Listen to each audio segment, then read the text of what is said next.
Welcome back, YouTubers, to my channel of an everyday life of an Aspie. If you're new to my channel, I'm AspieAnswersAll, or I'm known as Aspie for many of you who has been on my channel before or haven't. I welcome you all with open arms for the newbies, so to speak. So this one is basically, if you want to know more about me, is what I do is doing mental health and awareness versus sharing you guys my life story with Asperger's syndrome and the like that comes in the territory of Asperger's syndrome, so that you can get to know me more of a person more than just these diagnoses under these masks of mine.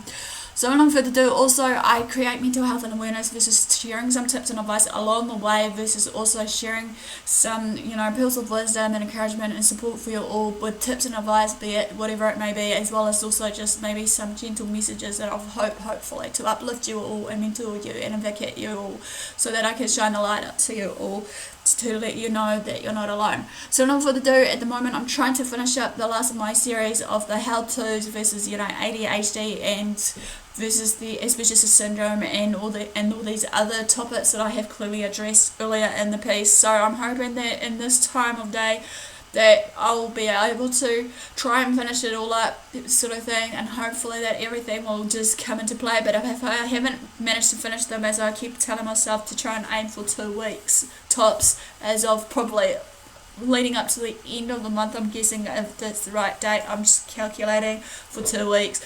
Then feel free to comment below or anything like that, engage with me and actually let me know of any topics that you felt in those series that I missed, of certain topics that is clearly needed to be addressed. Let me know, because I can gladly research it up and actually share it with you guys along the way. So without further ado, guys, at this moment in time, this is how to teach an autistic child, just to give you guys a brainer of an educator kind of, rewind sort of thing for the ones that maybe are working with people with special needs and all that, so that you guys know, as well as maybe just for the ones that ain't working with people with special needs, so that you can get a clearer, better understanding of us autistics. Because obviously, I've noticed that many people handle people differently, regardless what, specialised needs we have, be it autistic, be it, epileptic and the like.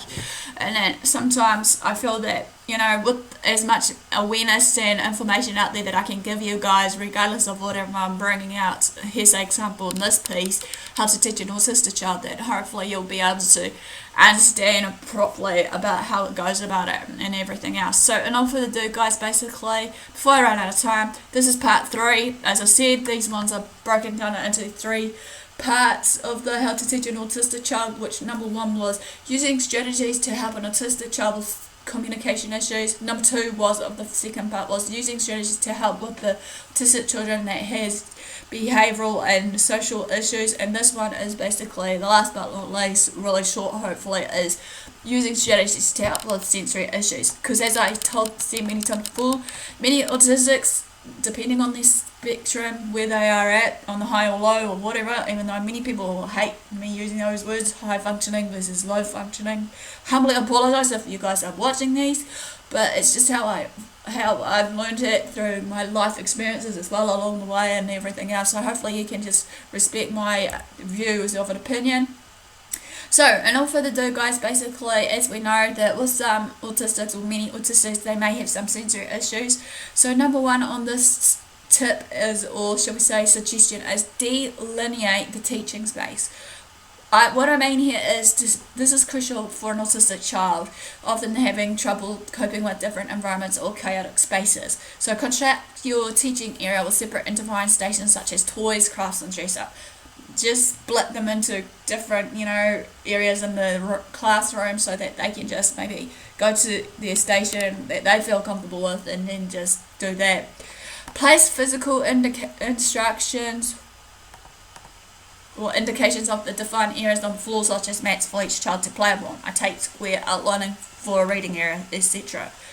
And number 2 here is observe the child's self-created framework of learning. As you know, in some cases for us autistics, this will involve particular objects, behaviours or rituals that support the learning or memory for us. This can vary from child to child though.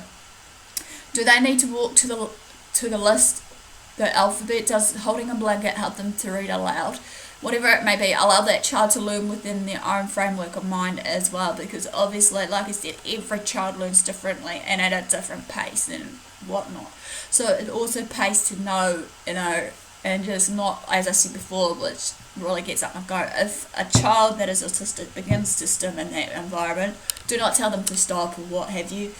It's a natural reaction for us autistics, obviously, and for that reaction, for them to stim, they could be doing it because they're in pain, or it's a sensory overload that's leading down to the path of a meltdown.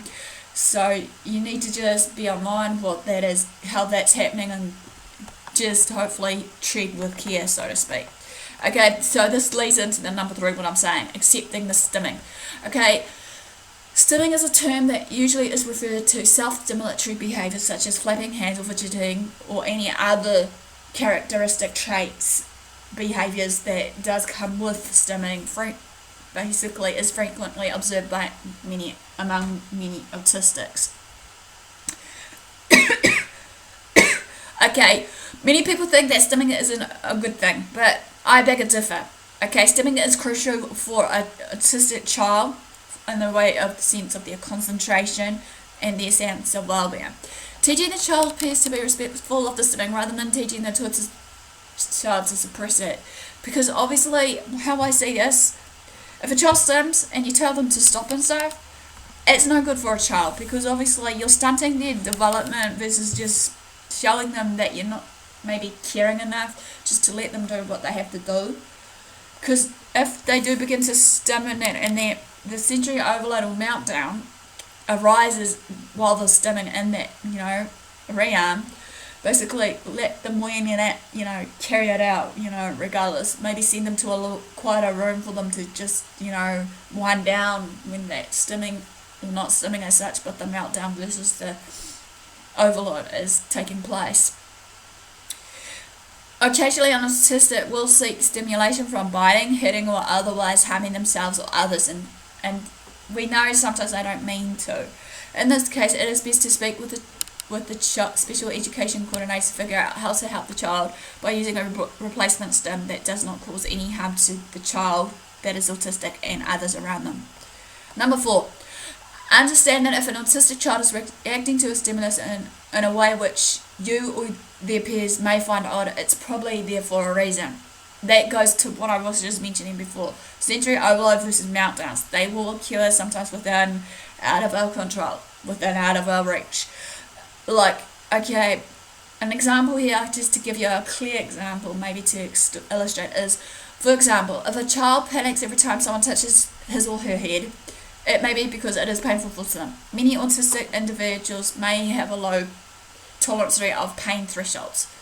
You may want to explain to the other class members that the autistic child is not reacting to just to make others laugh, that they do not like whatever the stimulus is of what's going on around them. Autistic children are often bullied unintentionally, as neurotypical children can find their reactions amusing and do not understand when something is negatively really affecting an autistic student. So therefore, again, this awareness and self-help and teaching and learning basically of it all will be good. Then you guys will know what's going on for us.